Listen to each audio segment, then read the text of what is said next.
इल्तुतमिश देखनी सन कालू, तो अब देखल जाओ रजिया। तुम आई थी कॉल, आई थी, बताओ तो इल्तुतमिश किसका गुलाम था? इल्तुतमिश का, हाँ ठीक है बोलो, इल्तुतमिश किसका गुलाम था?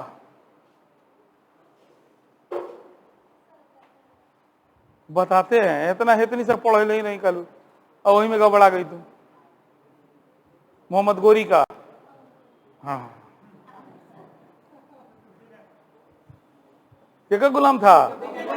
जान ला तो नहीं पूछा प्रोग्राम शुरू करता नहीं, और टेस्ट खाली तो नहीं कि टेस्ट हुआ खत्म हो जाओ तो हम टेस्ट लेते नहीं। हम देखा था नहीं कि अब धीरे धीरे तो नहीं गबड़ा रहा बड़ा लोगन, फिर इतना बढ़िया प्राचीन भारत शुरू के पढ़ लोगन, और फिर सब भोर पड़ा था। बैठो, लाख बक्स किसकी उपाधि?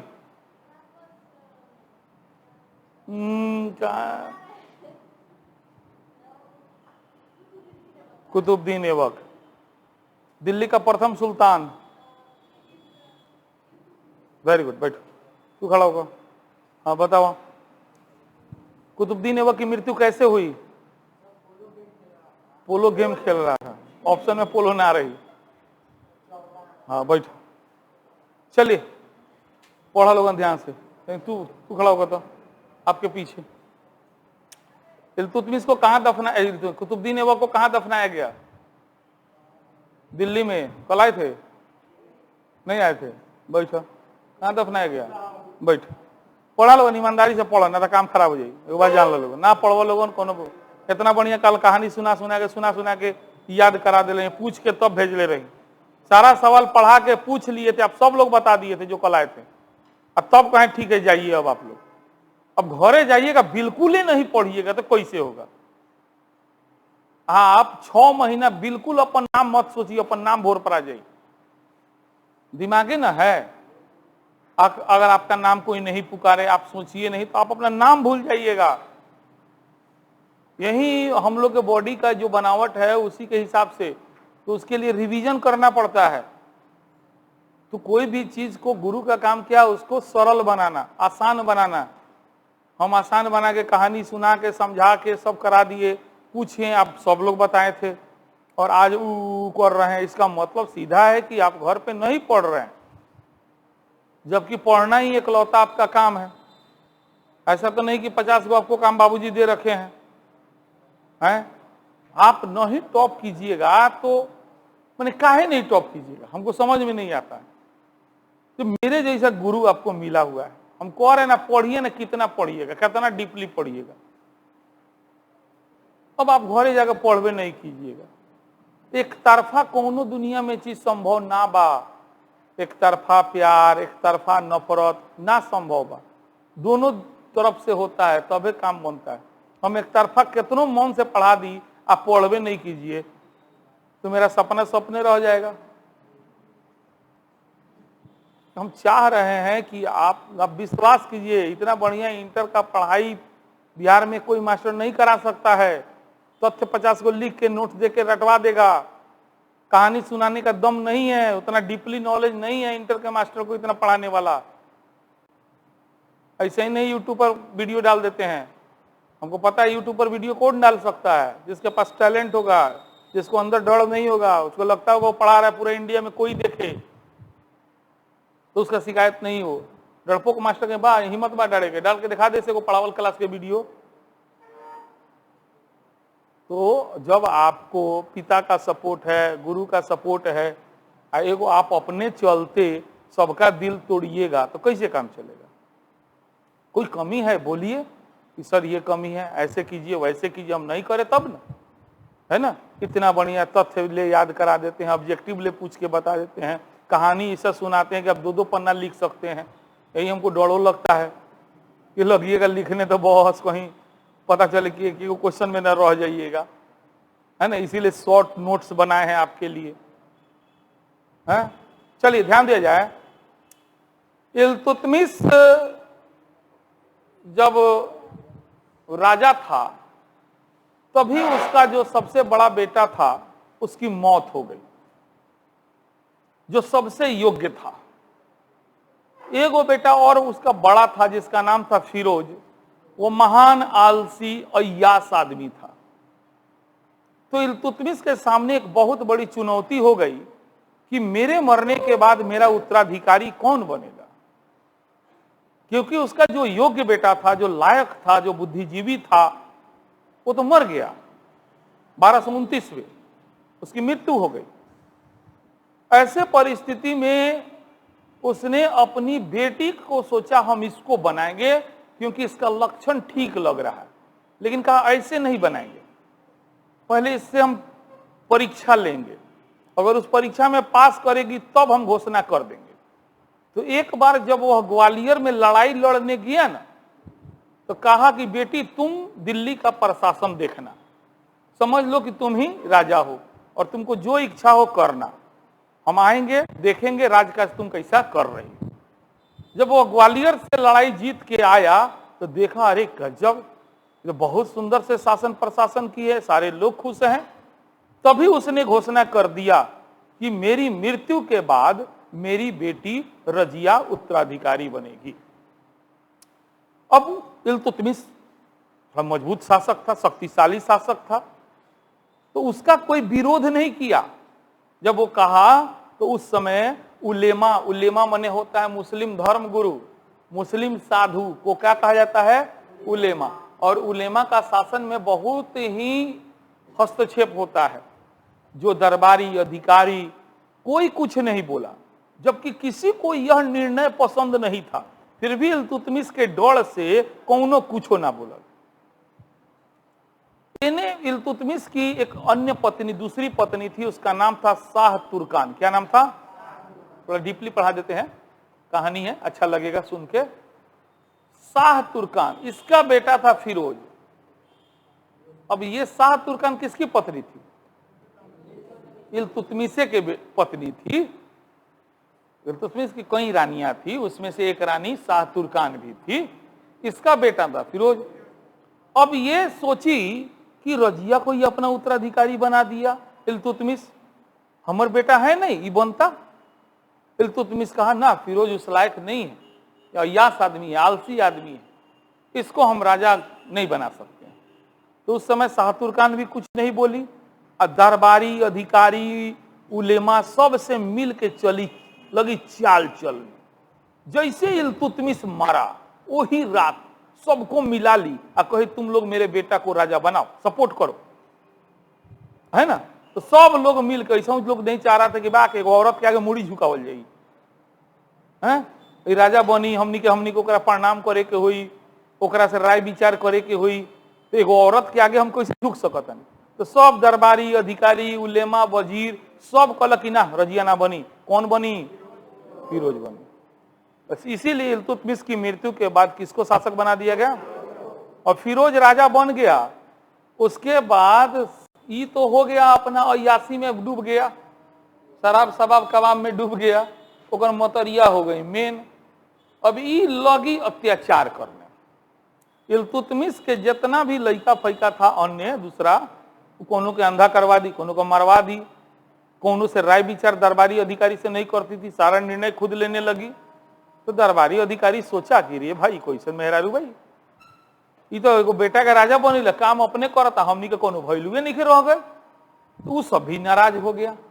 इसी बीच एक बार फिरोज दिल्ली से बाहर गया कोनो लड़ाई लड़े, समझे। उसी दिन का कि रजिया शुक्रवार का दिन था, दिल्ली में जामा मस्जिद है, उस जामा मस्जिद पुरन का जामा मस्जिद, ये वाला मुगल काल वाला नहीं, उसमें मुस्लिम लोग नमाज पढ़ने आया था। तो रजिया लाल वस्त्र पहनी। लाल वस्त्र उस समय वह पहनता था जो न्याय का मांग करता था, जिसको न्याय चाहिए वो कैसा रंग का कपड़ा पहनता था, लाल रंग का।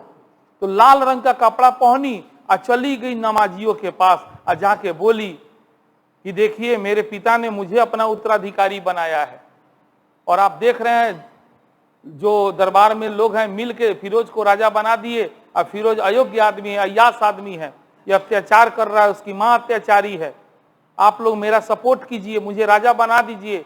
अगर मैं आपके विश्वास पे खरा न उतरूंगा ना तो आप सब लोग मिलके मेरा सर धड़ से अलग कर दीजिएगा। लोग भी चूंकि सबसे तंग आ गए थे तो बोले चल तोरा के बना देता नहीं राजा। तो सब दिल्ली के जनता ने मिल के रजिया को सुल्तान बना दिया। तो रजिया को सुल्तान किसने बनाया, दिल्ली के लोगों ने। किसने बनाया? अब रजिया सुल्तान बन गई, लेकिन किसके मदद से बनी? दिल्ली के लोग, दिल्ली में उसका माहौल था। तो कुछ समय ला दरबारी अधिकारी उलेमा मुंह बंद कैले था कि बोले तो लोग हमने के पीटी। बात समझिए कि जनता का उसको सपोर्ट था, तो इसीलिए दरबारी अधिकारी उलेमा कोई उसका विरोध कुछ समय नहीं किया। रजिया इधर का की जानती थी कि अभी कुछ नहीं बोलत सन, लेकिन बाद में एकनी के हमरा के कुछो कर सकता, एकनी के दबावल जरूरी बा। तो उसके लिए सबसे पहले अपन विश्वसनीय आदमी के बहाल करना शुरू की, है ना। इस क्रम में उसने अल्तुनिया नाम के व्यक्ति को भटिंडा का इख्तेदार बनाया, है ना। एगो एतगिन था, उसको बढ़िया पद दिया, अमीर हाजिब का। उसके बाद एगो हबसी आदमी था, अफ्रीका का था, जो गैर तुर्की आदमी था, मलिक याकूत, उसको अमीर आखुर का पद दी। मने घोड़ा उस समय बहुत मायने रखता था, युद्ध में प्रयोग होता था। तो अश्वशाला का प्रधान, है ना। और रजिया कभी शिकार उकार करने जाती थी तो वहीं अपने हाथ के सहारा देकर रजिया को घोड़ा पर बैठाता था, रजिया को घोड़ा से उतारता था। इसीलिए कुछ इतिहासकार कहते हैं कि रजिया उससे प्रेम करती थी। वह जो याकूत था वो रजिया का प्रेमी था, है ना। तो परीक्षा में यदि पूछे कि रजिया का प्रेमी कौन था, तो मलिक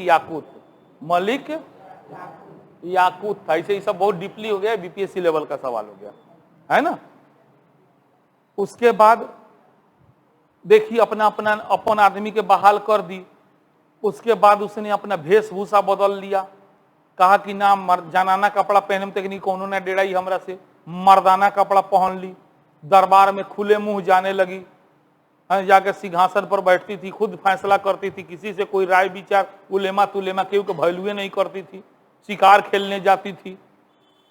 तब अचानक से उसके प्रति लोगों में और भय बन गया। अब आउर ओकनी के विरोधी हो गई कि रे भाई तो बनल ओकरा बात और हमरा के दावा बतारन। तो सोचा कि ना, इसको अगर मारना है तो इसका जो 3 गो खास आदमी है, याकूत, अल्तुनिया और एतगिन, इसको भड़काना होगा।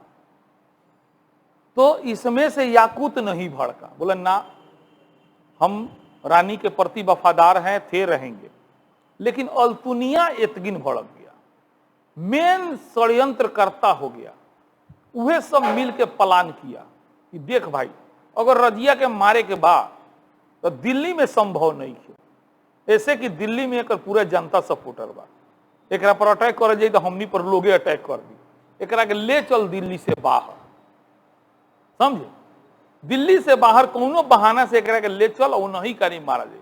तो हुआ कि दिल्ली से बाहर जाई तो जाई का है, तो भयल कि कोनो इक्तादार माने सूबेदार अगर विरोध करी तो ओकर विरोध के दबावे तो जेबे करी, है ना। तो इसलिए लोगों ने क्या किया, लाहौर का जो इक्तादार था, इक्ता माने प्रांत, पहले बताए थे, है ना। तो लाहौर का जो इक्तादार था उसका नाम था कबीर खां। इस कबीर खां को लोग चढ़ाया कि भाई तू विरोध कर, अब तू डेढ़ो मत, तू विरोध कर, जैसे एने से रजिया चली हमनी कोने से सेना लेके आ जाम सब, तोरा कुछ नहीं के करे, खाली विरोध कर दे कि हम तोहर शासन सत्ता ना माने, हम यहाँ के राजा हम बनी, हम तोरा के टैक्स ना देम, तू कह। वो अपने आई तोरा के मारे, और जब वो आई होने से मारे तो हमनी कहने से आम सन ओकरा के मिल के मार दिया। कबीर खां शुरू में तैयार ना, बोल कर ना अरे भाई तोनी के फंसा दे बसन, कहीं ना आई बसन तो पता चली हो गया हमर कल्याणी बा। भाई कैसे ना आम सन, गजब बात बा, तू चिंता क्या करे, चल कर विरोध, आम सन पक्का आम सन, है ना। तो कबीर खां विरोध कर दिया। अब जैसे रजिया को खबर मिला कि कबीर खां विरोध किया है, वैसे ही तूफान से भी तेज गति से दिल्ली का प्रशासन दे दी मलिक याकूत को कि तुम संभालो, हम चलते हैं लाहौर। अगर लाहौर जाके कबीर खां को हरा उड़ा के ओकर स्वाहा कर दी, और सब बेचारा ताकिए रहा है। और फिर वो दिल्ली वापस भी आ गई। लाहौर का इक्तदार उसको हटा दी, कहीं ना भाग यहाँ से दूर रहो, है ना। उसको भटिंडा वगैरह उन्हें करी भेज दी, अरे नहीं भटिंडा नहीं, लाहौर के बाद कहीं दूसरी जगह भेज दी। और फिर एक के बैठलन से गिरे भाई तो गोयला चलिए हमनी को तो कुछ ना बिगाड़नी सब, रजिया का तो हम लोग कुछ नहीं बिगाड़ पाए। तो फिर कबीर खां कहल गए एक बेर तू और कर, अरे अच्छा एक बेर बच गल, जान बच गल, तू नहीं बुझते नहीं खा, हम ना करें विरोध। तो भल की के करो, तो सब लोग के नजर पड़ल अल्तुनिया पर, रे तू कर अब किताब, और हमरा से कहा करवा तू कर। अल्तुनिया एगो आउट ऑफ सिलेबस, माने कुछ इतिहासकार कहते हैं अल्तुनिया बचपने से प्रेम करे रजिया से। अल्तुनिया माने एक तरफा प्यार करता था, है ना, लेकिन रजिया चूंकि याकूत से प्रेम करने लगी तो इसीलिए अल्तुनिया को ज्वलन हो गया था, है ना, यही से उसका विरोध कर दिया। तो अल्तुनिया के चढ़ैलन से, अच्छा ना करब, कर ना, देखा तो नहीं खा प्यार करेला तू ले गल कौन आउरो, है न। तो अल्तुनिया कहता अच्छा रुक तब हम करता नहीं, है न। तो लेकिन कहलक अल्तुनिया कि भाई देख लो तनी के सेना लेके अइया लोग ना, तो फिर काम खराब हुई तो बुझिए लोग, और ना ना एकदम तू तो विरोध तो तू कर। अभी रजिया को कबीर खां के विरोध को दबाए 10 दिन ना भई रहे, गर्मी के दिन रहे, रमजान के महीना रहे, खूब गर्मी पड़त रहे, लेकिन अल्तुनिया विरोध कर दिया। तो तुरंत मलिक याकूत को बोली तुम दिल्ली का प्रशासन संभालो, जरूरत पड़ेगा सेना लेके आ जाना, ठीक है हम चलते हैं। और गर्मी के दिन में चल दी विरोध दबाने। लेकिन वहां भटिंडा का एथी था, इक्तदार था, वो भटिंडा चली गई।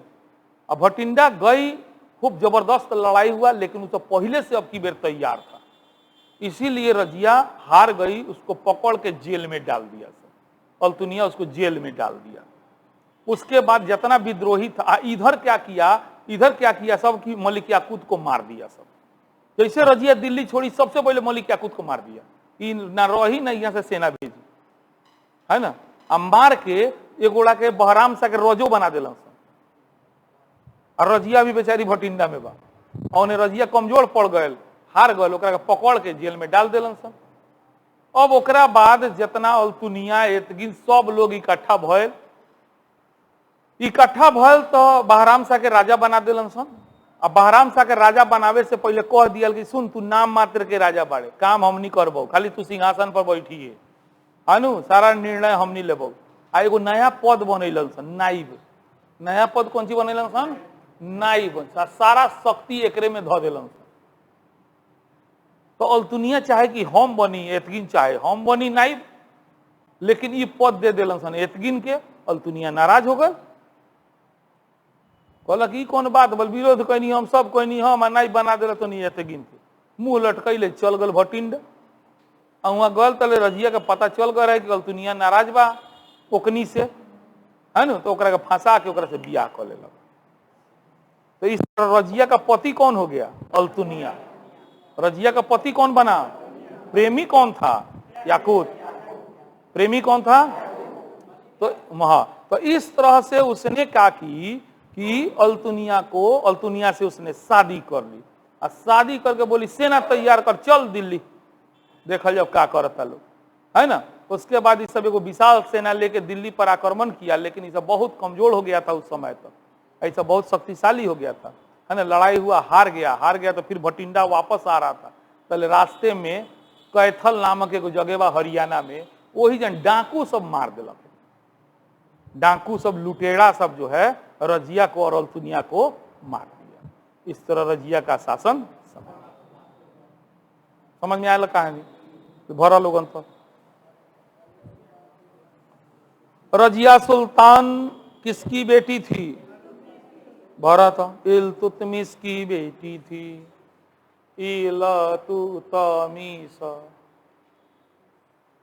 इल्तुतमिश की बेटी थी। इल्तुतमिश ने जीवन काल में ही अपना उत्तराधिकारी किसको?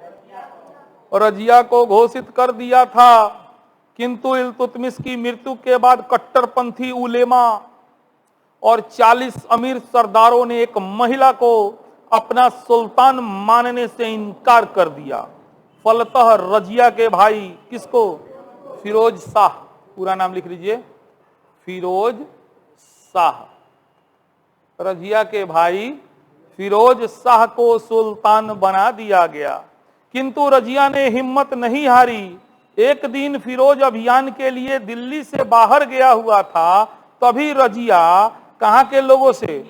दिल्ली के लोगों की मदद से दिल्ली की सुल्तान बन गई। दिल्ली भरो, दिल्ली के लोगों की मदद से दिल्ली की सुल्तान बन गई। रजिया सुल्तान बनने के बाद अपने पद एवं प्रतिष्ठा में वृद्धि के लिए अपने हाव भाव वस्त्र आदि में परिवर्तन करेगा। उसने पर्दा त्याग दिया, मर्दाने कपड़े पहनकर दरबार में जाना शुरू किया, शिकारी और घुड़सवार शिकार करना और घुड़सवारी करना शुरू किया। इससे उलेमा वर्ग और नाराज हो गए, साथ ही चालीसा के सदस्य भी उससे नाराज हो गए। अतः सभी ने मिलकर षड्यंत्र रचा और उसे सत्ता से बेदखल कर दिया। 13 अक्टूबर 1240 ईस्वी को रजिया को कुछ डाकुओं ने कहां पर, कैथल में, कौन जगह, कैथल हरियाणा में बा,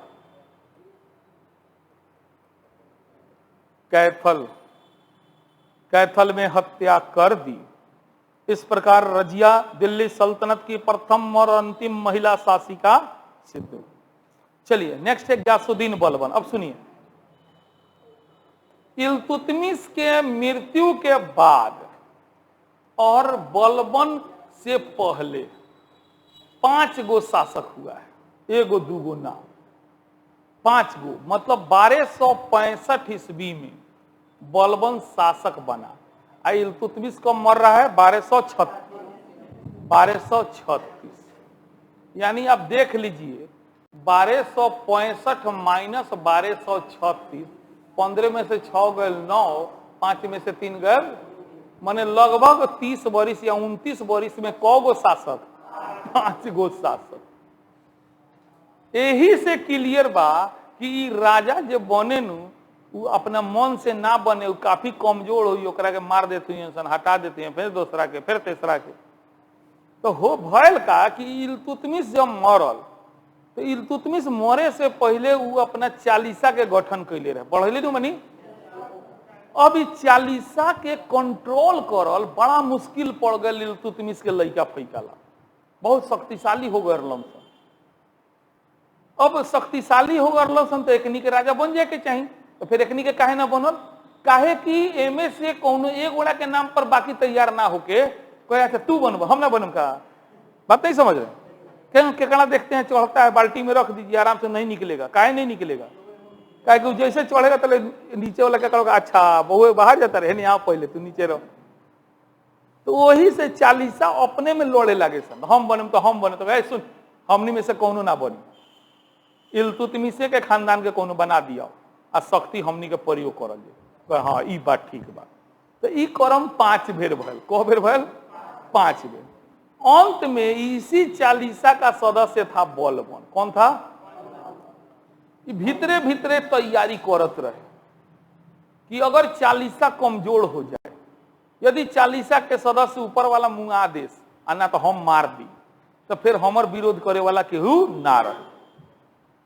तो अंततः जो है बलबन ने चालीसा को कमजोर किया, और जैसे चालीसा कमजोर हुआ वैसे उसने इल्तुतमिश के 5वां उत्तराधिकारी को मार के खुद राजा बन गया।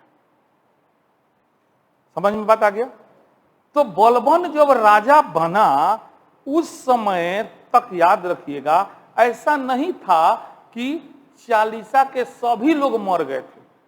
हाँ, ज्यादातर लोग बूढ़ होकर मर गए रहे, कुछ लोग कमजोर हो गए रहे, लेकिन कुछ लोग अभी भी जिंदा रहे जो डायरेक्ट तो विरोध ना कर लेकिन विरोध कर सकत रहे। तो ये बलबन ला बहुत बड़ा चुनौती रहे, बात समझ रहे हैं। दोसर बात, इल्तुतमिश के मरला के बाद राजा के ऐसा मने व्यवहार हो गल कि लोग इज्जत करल छोड़ दिलक राजा के, कहलक बाक राजा कोची कहलक कुछ ना, बाक सब बेकार बटे, राजा पावरफुल होइले नहीं, देख नहीं रहे इल्तुतमिश के बाद राजा कुछ करे, सब तो करे चालीसा। तो राजा के पद के प्रतिष्ठा खत्म हो गए, मंगोल आक्रमण के खतरा बढ़ गए। अब बलबन चूंकि खुद चालीसा का सदस्य था यानी गुलाम था, तो ओकरा मन में एगो भय रहे कि रे भाई हम बानी गुलाम तो हमर इज्जत लोग ना करी, आ खासकर हमर दोस्तवा संग तो बिल्कुल ना करी। तो इसीलिए जब बलबन गद्दी पर बैठा तो उसने सबसे पहले कुछ सिद्धांत बनाया। उसी सिद्धांत का नाम है राजत्व का सिद्धांत। क्या नाम है? मतलब यह कि उसके दामन में जो दाग लगा था गुलाम का, नौकर का, उस दाग को मिटाना चाह रहा था। वो चाह रहा था कि उसके दोस्त भी उसको गुलाम नहीं समझे, उसको इज्जत करे। तो इसीलिए उसने कहा कि देख भाई, अगर हम राजा बनल बानी तो कौन कृपा से नहीं की बनल, ऊपर वाला के कृपा से बनल बानी, ऊपर वाला। और सुन, हम गुलाम रनिए तो लौकता, अरे वो तो नसीब खराब रहे, समय खराब रहे कि गुलाम बन गई, वरना ना जानता रहा हम के हैं। केंगे झगड़ा हो गया तो नहीं कहे नहीं चिन्हत हम के हई, मनी कह के का प्रूफ करे के चाहे कि तू हाँ हम बड़का बानी, बहुत बड़का बानी।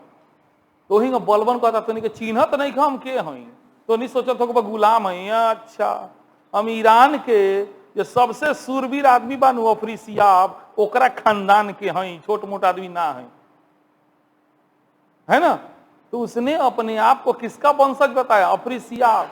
ये अफरीसियाब जो है ना, फिरदौसी की एक पुस्तक है शाहनामा, उसी का पावरफुल कैरेक्टर है, हीरो है। डायरेक्ट ओकरे से रिश्ता जोड़ल, हम ओकरा खानदान कहीं। तो समय खराब रहे, एक बार मंगोल हमरा के पकड़ लेलक, बेच देलक ना, तो हम बड़का खानदान के, हम तो राजा बने ला पैदे ले रहे, तो गलती से हम गुलाम बन गई नहीं हम, है ना। ये बात कह के लोग के दिमाग में भरे के कोशिश कैलक कि तू हमरा के गुलाम मत समझिए, कमजोर मत बुझिए।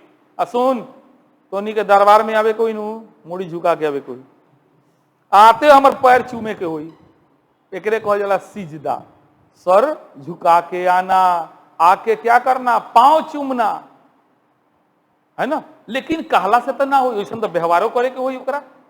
तो केहू सिजदा पैबोस ना करे तो ओकरा का इसको बाहर निकालो, फांसी का सजा दे दो, मार दो इसको, राजा रहे भाई मरवा देवे। अपने अगल बगल में एकदम मुस्टंडा टाइप के अटफिट्टा दूगो बॉडी गार्ड रखलक, ओकरा हाथ में एकदम नंगा तलवार रहे, हाँ, खाली एगो ओकनी चड्डी पहने, पूरा देह उघार रहे, हाथ में हिंग तलवार रख रहे, हिलावत रहे सब। आप बोले सन बिस्मिल्लाह बिस्मिल्लाह, ताकि लोग डेराए।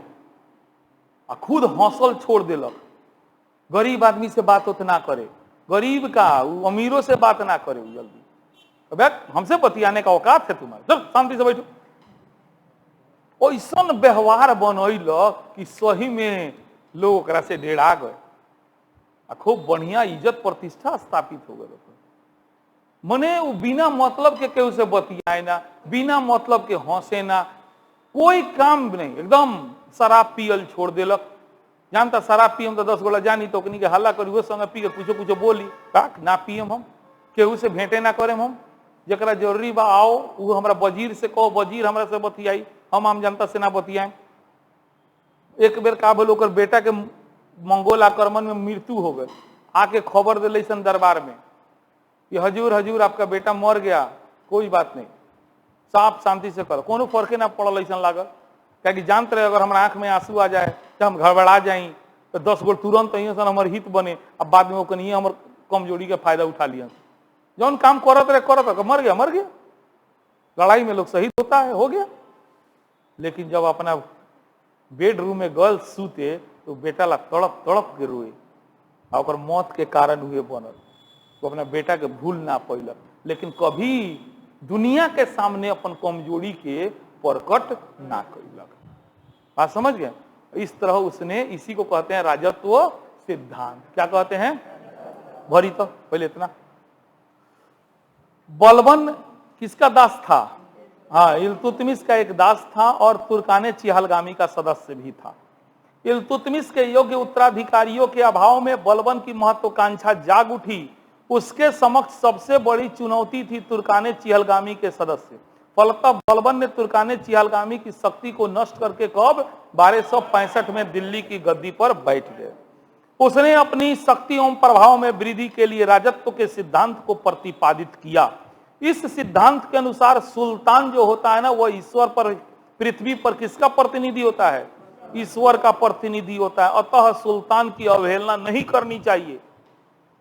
राजा हमको ईश्वर ने बनाया है और हम जो कहें उसका बात मानना होगा तुमको, क्योंकि ईश्वर ने तुम लोगों के लिए हमें चुना है। ऐसा बात उसने कहा। चूंकि वह गुलाम था और चाहता था कि दरबारी और आम लोग उसे गुलाम ना समझे, उसका सम्मान करे, इसीलिए उसने अपने आप को किसका वंशज, अफ्रीसियाब, किसका वंशज, अफ्रीसियाब, अफ्रीसियाब का वंशज बताया, अफ्रीसियाब का वंशज बताया। इतना ही नहीं, उसने सिजदा, सिजदा लिखा लोगों, इतना ही नहीं, उसने सिजदा, सिजदा, और सिजदा माने भूमि पर लेटकर अभिवादन करना, और पैबोस, ऊपर बोले पैबोस, सिजदा और पैबोस माने पांव चूमना की प्रथा शुरू की। प्रत्येक वर्ष दरबार में ईरानी त्योहार नौरोज, एगो त्योहार है नौरोज, ईरानी त्योहार नौरोज, बड़ी शानो शौकत, छूट गल का, अच्छा एक मिनट जा, नौरोज बड़ी शानो शौकत के साथ मनाने लगा। इससे उसकी प्रतिष्ठा में वृद्धि हुई। फिर से मिला, उसने अपने आप को किसका वंशज, अफ्रीसियाब हो गए का वंशज बताया। इतना ही नहीं, उसने सिजदा, सिजदा और पैबोस, पपर दिले पैबोस हो गए, की प्रथा शुरू की। प्रत्येक वर्ष दरबार में ईरानी त्योहार नौरोज, ईरानी त्योहार नौरोज, ईरानी त्योहार कौन, नौरोज, बड़ी शानो शौकत के साथ मनाने लगा। इससे उसकी प्रतिष्ठा में वृद्धि हो गई। बलबन ने मंगोल आक्रमण से देश की रक्षा की, गुप्तचर विभाग का गठन किया, हिंदू विद्रोही का दमन किया और राज्य में शांति व्यवस्था की स्थापना की। 1287 ईस्वी में उसकी। चलिए आज के लिए इतना, कल से खिलजी वंश पढ़ेंगे और बृहस्पतिवार से पॉलिटिकल साइंस का क्लास शुरू हो जाएगा। तो जिनका भी पॉलिटिकल साइंस है अपना एडमिशन कराइए, नोट्स ले करके ही आइएगा बीएफए को, छूटेगा हम गारंटी नहीं लेंगे। 3 दिन अब होगा हिस्ट्री, 2 दिन होगा पॉलिटिकल साइंस, राजनीति विज्ञान, ठीक बा।